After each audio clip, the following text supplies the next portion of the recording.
and welcome to 3Spoonies. We're your hosts, Jo, Claire and Karen. This is episode 2.5, where we are continuing to discuss business planning with questions from the community. Let's get into those questions.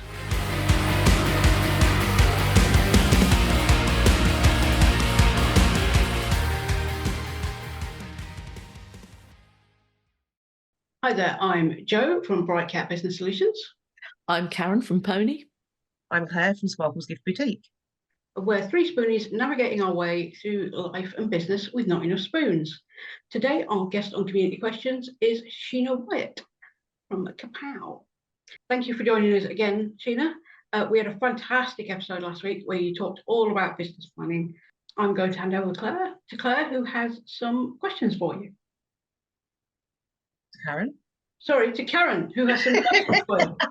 It happened 2 times.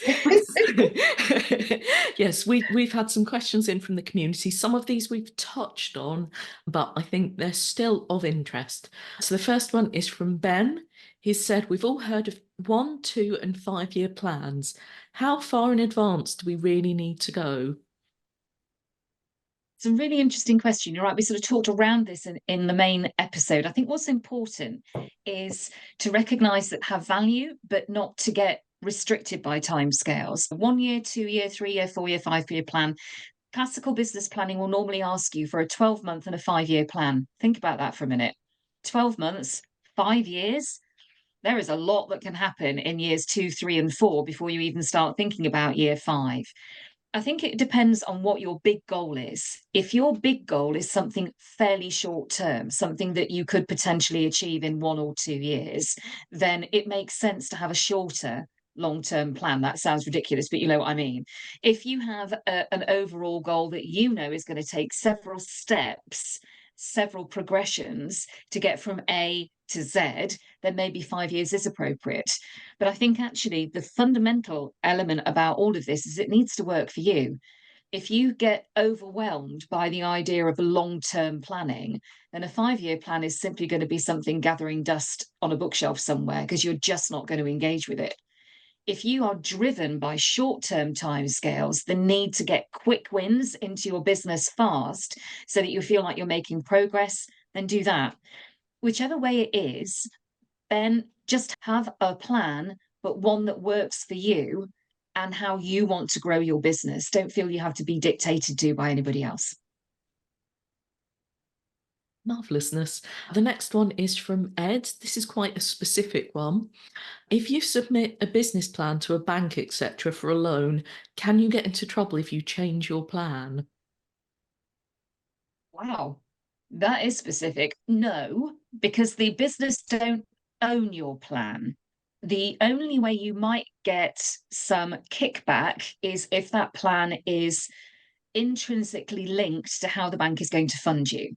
So if you are presenting your business plan to a bank, you are obviously, I'm assuming, wanting that bank to give you some money for something to be able to go ahead and grow your business. If there are elements in that plan that kick off funding points, you probably shouldn't change those. Because if those are, for the sake of argument, you have to achieve a certain level of turnover in a certain product to release more funds from the bank, and you stop or change that product from what is on the plan, that could cause a complication. If you are submitting a business plan to a bank and you're worried about the flexibility, the best advice I can give you is talk to them.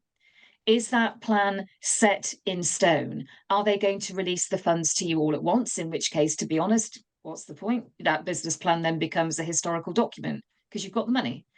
But if the funding is going to be dripped into your business, then you should clarify that with your business funding advisor at the bank to find out from them, are they going to review it? If they are going to review it with you, how often is that going to happen? What do they need from you before that review takes place so you can prepare? If you have made fundamental changes to what you originally put in your plan, what is the potential knock-on effect of that? Now, as a business coach, what I would always say is before you go into looking for funding from a bank, look at your business. Is there a way you could do this yourself? Could you change what you're selling? Could you sell more of a particular thing? Do you know what your best sellers are? And could you potentially raise additional funding from there? I only say that because getting into bed with the bank is a big deal. And you just need to be confident that is the correct way of funding your business for growth before you take that step. Well, thank you. I hope that's reassured you, Ed, or answered your question. And I hope you're not doing something illegal, quite frankly. As long as you're not, we all support you. So the next one is from Jess. Is it better to be responsive to change or stick to your main aim? Oh, Jess. Jess, roll with the punches, kid. I'm going to tell you a really very short story about why sticking to your aim is possibly not the right thing. We are very conditioned as British people to pick a thing and stick with the thing. The whole of our education process is all about that, if you think about it. What are you going to do when you grow up?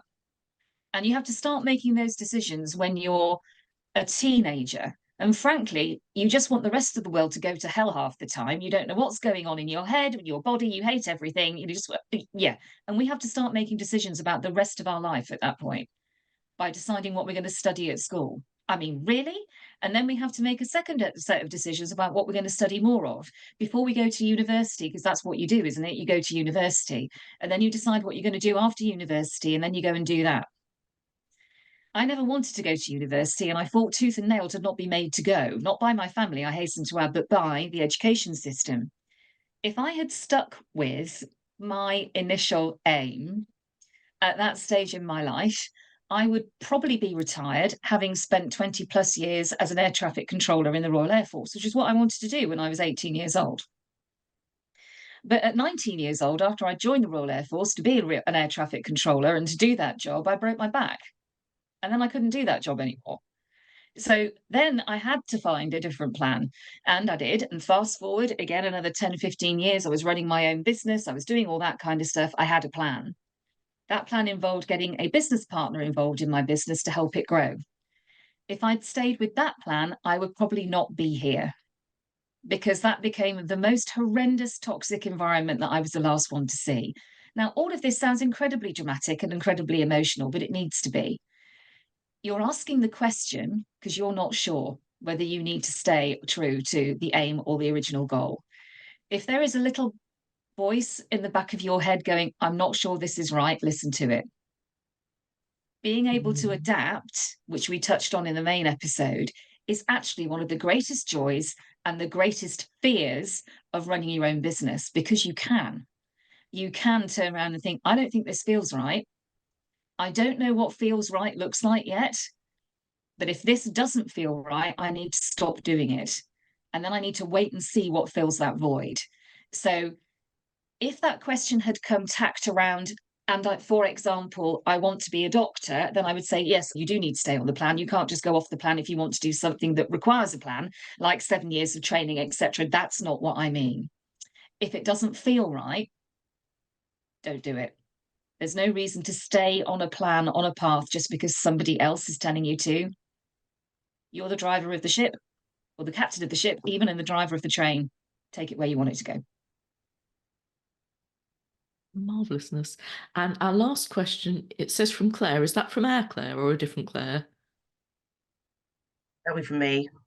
Oh, do you want to ask it then? Go on then. Well, I have actually got two, so I'll just throw them back out there because why not? So the first one was, what advice would you give to someone that's new starting out in business compared to someone that is a few years in?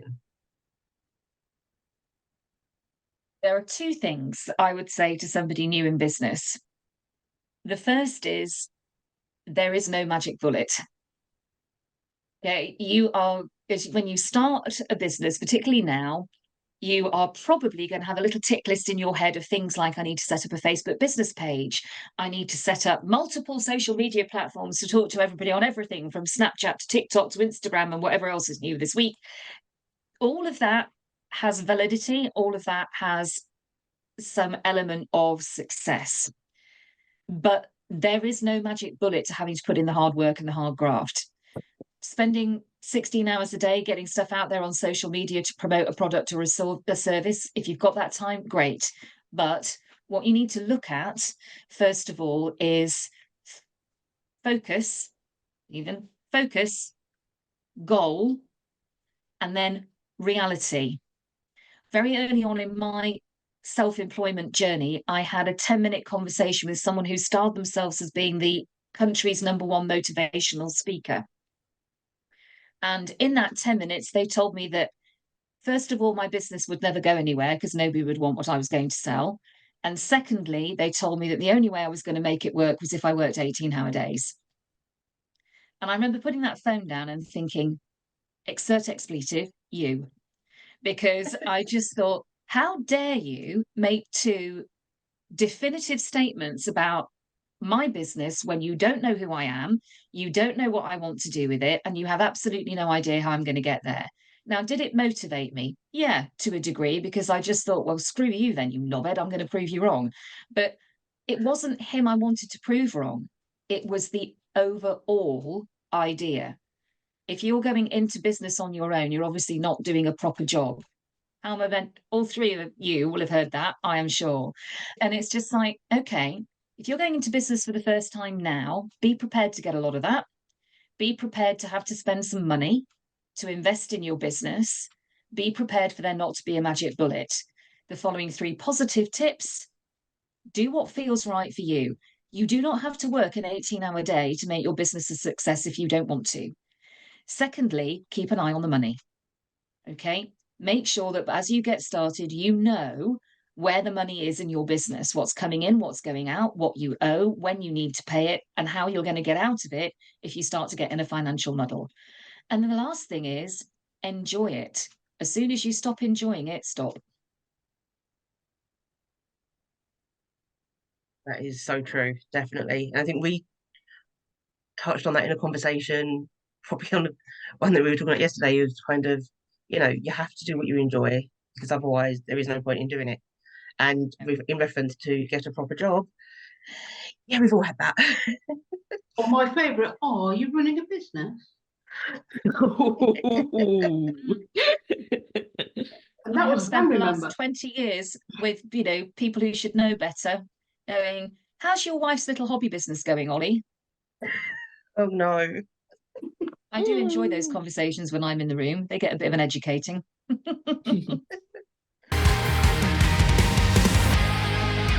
The Activity Connector's mission is to inspire children, young people, and adults alike to find the right activities for them through collaboration.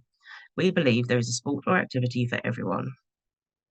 We aim to bring organisations together to benefit children, young people, and adults within their educational setting. If there is a particular need, we'd love to talk to you and see if we can help you fill that need. We are currently working with organisations in domestic abuse, county lines and mental health, first aid training, and sports coaching. Do you have a hobby that makes a massive impact to you, or are you looking for that hobby? Why not drop us a message or take a listen to the power of a hobby? Always looking for more guests to come and share and what they love to do. Do you work for a charity and want to get more exposure about what you do, or are you looking at sports events and need some more support to set these up and run them? Why not drop us a message and we can chat and see what support we can offer you? So my next one is, are there some people that are more coachable than others? And what is the biggest challenge you've had with someone that isn't maybe so coachable? Oh, are there people who are more coachable than others? You are a meanie. I'm sorry, but I'm not. No, I know you're not. There are people who are more, what's the word I want now? There are people that I have coached in the past who come to every coaching session, engage with every coaching session, but simply don't take action. And after a while, I have with every single, I have to turn around and ask the question, why are you doing this?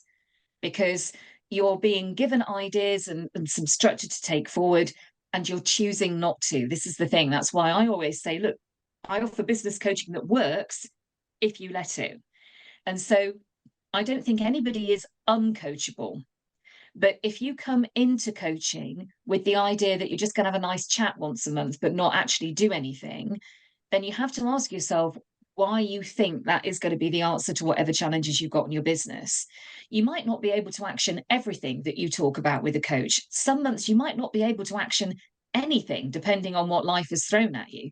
But if you've gone into that with a willingness to listen, make change, and take the guidance, coaching is going to work for you. It doesn't matter whether you run underwater basket weaving classes, could not get that in, or you're making stuff. The really coachable people are the ones who want to make change. They want the guidance, they want the clarity, they want the accountability. That doesn't mean that they toddle off after every coaching session and I've got to do all the things that Sheena's told me to do, or whoever their coach is, because it doesn't work like that either. So are there people that are more coachable than others? Yes, there are. The people who come into business coaching because they want that support, they want the guidance, they want the accountability, all of those good things to help them make decisions to take their business forward. However, many of those they're able to take at any one time, depending on what's going on. There are those that are the most difficult to coach, are the ones, I hate you so much right now, are the ones No, you don't. 18 months being coached by somebody who really knows their shit and ignores everything they say. They're the worst ones. And I'm not naming any names. Oh no, I don't need that. I don't want names. That's fine. It's it's just interesting to see, because obviously I see it very much as you have to be willing to do the work. And if you're not going to do the work or the advice that someone gives you, then it's never going to work, because all you're exactly. it's wasting your time and their time. So it's just interesting to see another perspective on it. And It I also find, needs to be. Go ahead. After a session with you, I need to lie down and digest all the information that just come at me in the last hour. Or it's the Hold the ones where flannel you on just your like, head. I've been Sheena'd and I need to not get excited by the new ideas that I've got and the plan for it. Let me finish the work that I'm currently doing. Shiny thing. But it is, you see, the thing is that what's really good about that is it does have to be a two-way conversation, because quite often the next coaching session, one of the things that I think is important to understand is the way that I coach in this instance. I don't sit down and go through a bullet list of all the things I think you should have done. It's just a case, okay, those are the action notes you had from the last time we spoke. And I will simply ask you what's happened since the last time that we talked, because it has to be client driven. Some of my clients come in and they want to go through that list. They find that, validating, and that, I've managed to do this and this, I haven't managed to do this, and that's fine. And, there are other clients where we just start to talk about what's happened in the previous 3 to 4 weeks since we spoke last. And that will bring up another set of things, another set of ideas, another set of challenges. They all weave together. And and that ties into the who's more coachable than not, is understanding that it is also that two-way thing. You talk to me, I listen, we pick all of that out. It's not a case of why haven't you done it, but equally, if you, as I say, spend 18 months doing the square root diddly, it's not really going to change much, is it? Just have the same conversation over and over again. Right. Thank you, Sheena, for answering all our questions. I'm going to give you one last chance to plug something. You can plug the same thing last time or something new. Hang on. I'm going to plug the same thing I did last time because I'm really proud of it. I'm really passionate about it. If you saw the main episode, you'll know that I held this up for a bit at the end. This is my passion project. This is Ignite. This is the e-library, which is the first part of my Supercharge Your Business Club. This is because I do not see why, as small business owners, we should not have the same access to professional and personal development that people who are employed are. Why the price tag should make it out of our reach. Why we should give time up out of our business to make it happen. So I made it happen. Ignite, the e-library with 4 bookshelves covering money, marketing, mindset, and motivation, goes live at the end of April 2024. If you scan that little code to register your interest, I'll send you lots of information about how you can get early bird access for just £59 a year. Ignite your business with Ignite e-library. Thanks, Joe.